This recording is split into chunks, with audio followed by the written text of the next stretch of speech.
नमस्ते दोस्तों। आज हम बात करेंगे बुद्धत्व की। बड़ा शोर है इस शब्द का, और इस शब्द का शोर शुरू हुआ बुद्ध के समय से, लेकिन इसको दोबारा प्रचलन में लाए भगवान श्री रजनीश ओशो। ओशो ने इस शब्द को बहुत उपयोग किया, बहुत उपयोग किया। अब आप देखिए कि बुद्धत्व प्राप्त करने वाले लोगों के कुछ स्टेटमेंट आपको सुनाता हूं। वैसे तो जहां तक मैंने सुना है और समझा है, बुद्धत्व का अर्थ होता है क्षमता का सद्जान। और भी अर्थ हो सकते हैं, एक अर्थ ये भी है। तीन लोगों के आपको उदाहरण देता हूं। ओशो से शुरू करते हैं। ये कैसा बुद्धत्व है ओशो का, जो मां आनंदशिला को वेश्या कहता है।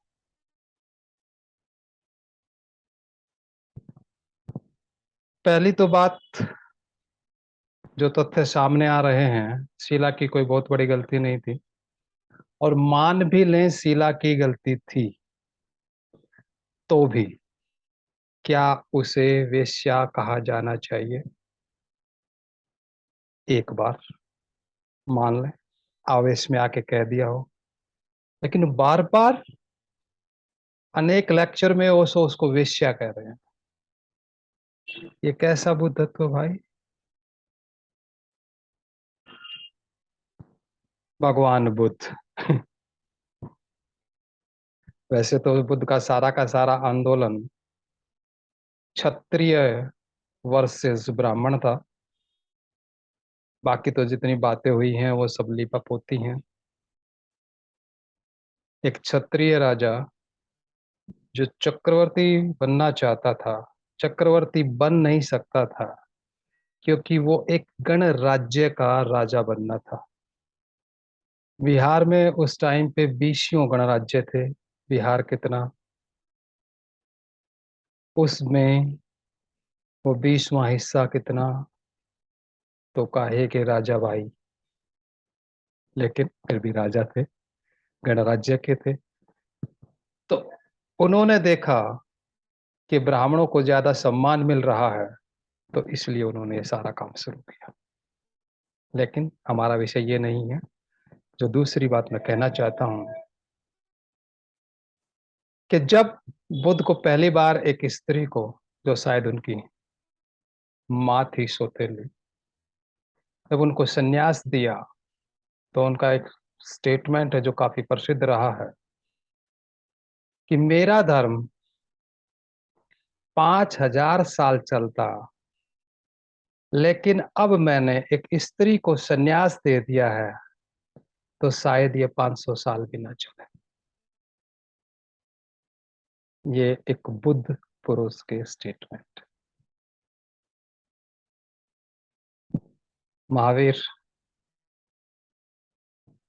क्या कोई बताएगा कि महावीर के जीवन काल में कितनी स्त्रियां संन्यास में दीक्षित हुई उनके साथ? कोई आंकड़े हो तो जरूर बताना। तो इन तीन तथाकथित बुद्ध पुरुषों के मैं उदाहरण दे रहा हूं आप। भाई ये कैसा है बुद्धत्व? अगर ऐसे स्त्री को अपमानित करके बुद्धत्व की प्राप्ति होती हो, और बुद्धत्व अगर ऐसे अपमानजनक शब्दों का उपयोग करते हो, तो ऐसे बुद्धत्व का करोगे क्या? दूसरी बात, इसका अर्थ यह भी हुआ कि बुद्धत्व का मतलब अल्टीमेट प्योरिटी नहीं है। जो किसी का भी विरोध करे,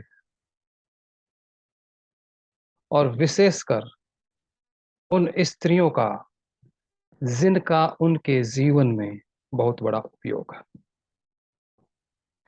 कहते हैं बुद्ध के पैदा होते ही उनकी जन्म देने वाली माँ की मृत्यु हो गई थी, तो उनका लालन पोषण इसी मौसी प्लस सौतेली माँ ने किया।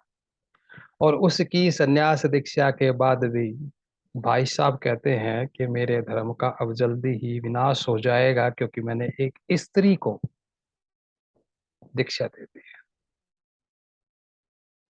ऐसे ही ओशो,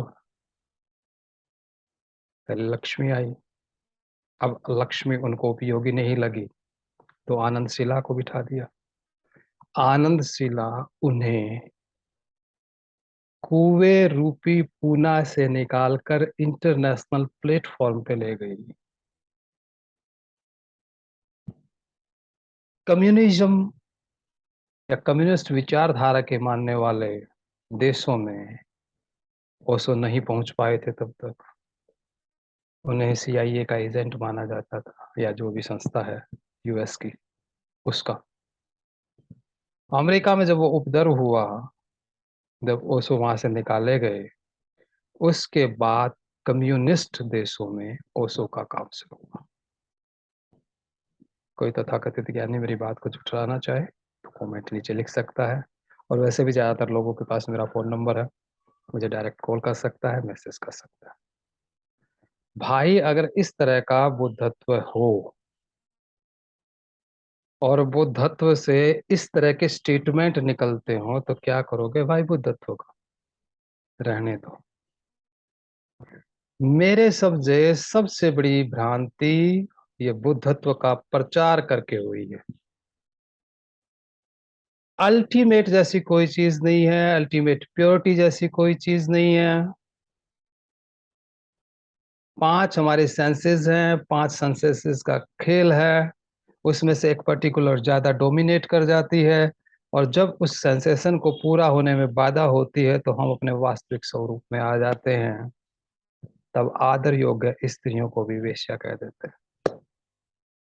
बाकी आप सोचना, समझदार हो जैसा कि आप मानते हो। ओके दोस्तों, मिलते हैं जल्दी। Thank you. नमस्ते।